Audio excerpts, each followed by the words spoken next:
Hi, today I'm going to talk to you about using Google Analytics to track basic SEO metrics.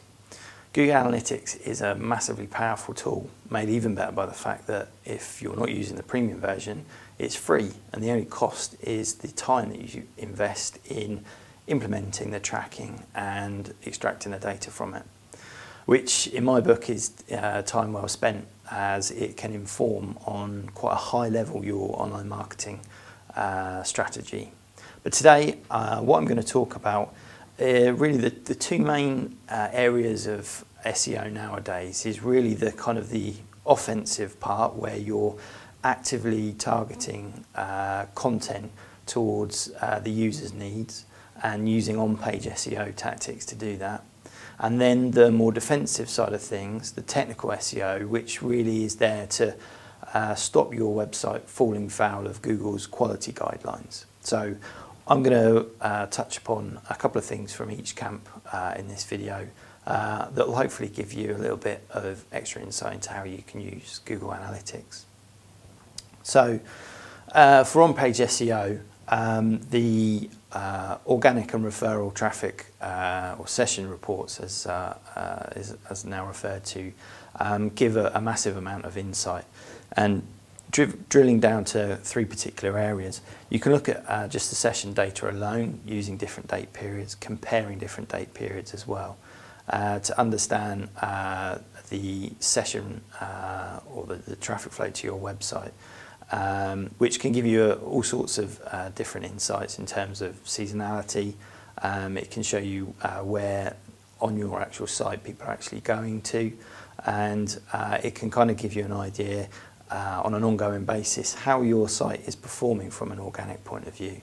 And I mentioned referral traffic as well, or referral sessions as well, because if you're doing any concerted SEO, there is likely to be some off-page work that you're doing using content marketing to earn high-quality backlinks to your site that not only give you authority but actually drive sessions to your site, users to your site as well.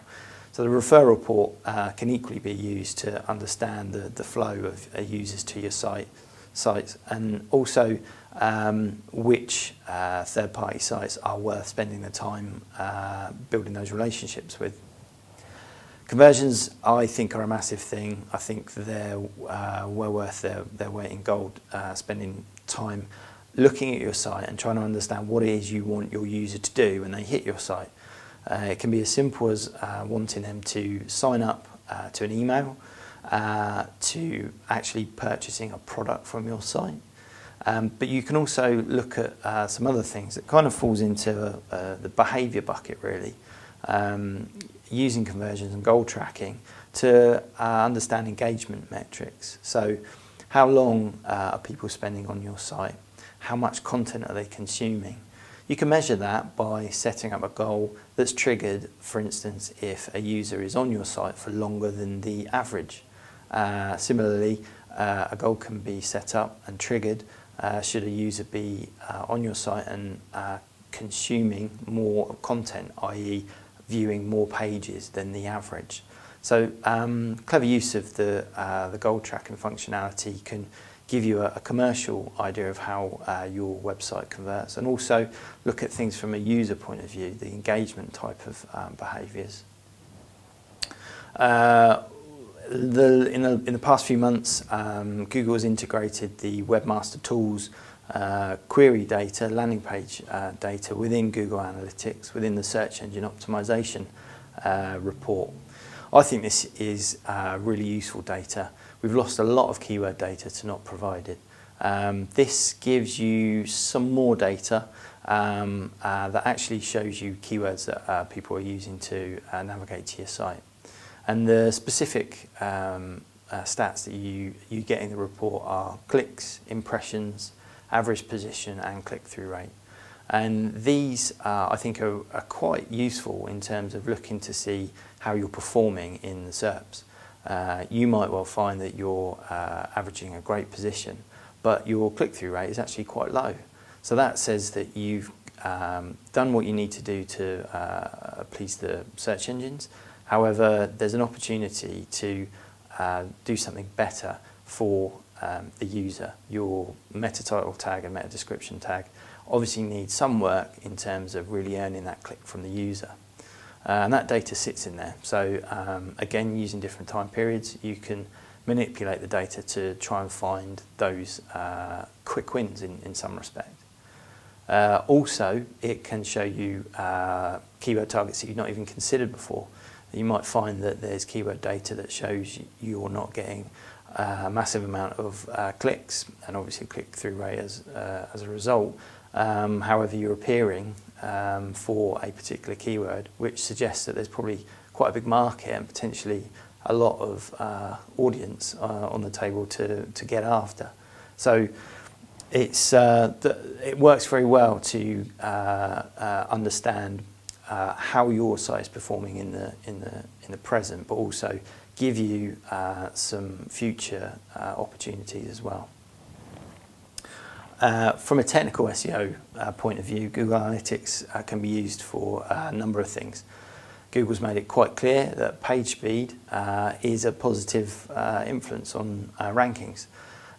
They've spent a lot of time putting quite a comprehensive page speed set of reports in Google Analytics that should be used.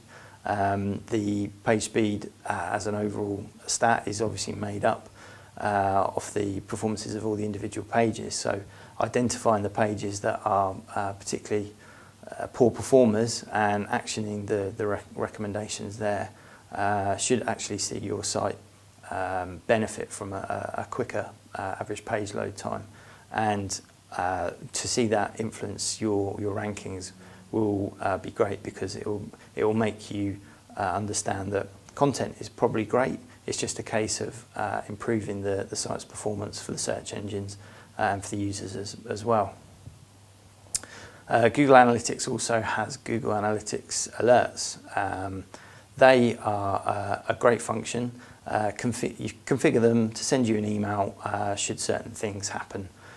Great for setting up for sudden drops in sessions.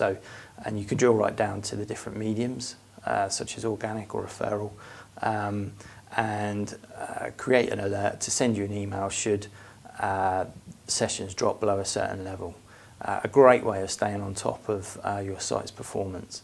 Similarly, you can configure them to set up alert when a 404 page is generated as well.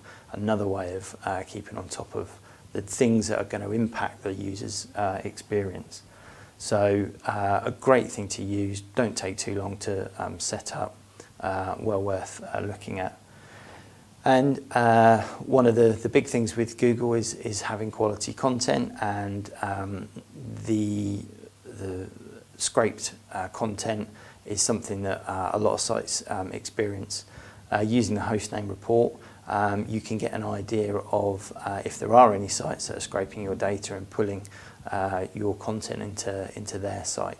So these types of things will kind of keep you on top of making sure that your website is full of good and useful content for the user, but also set up and within Google's quality guidelines.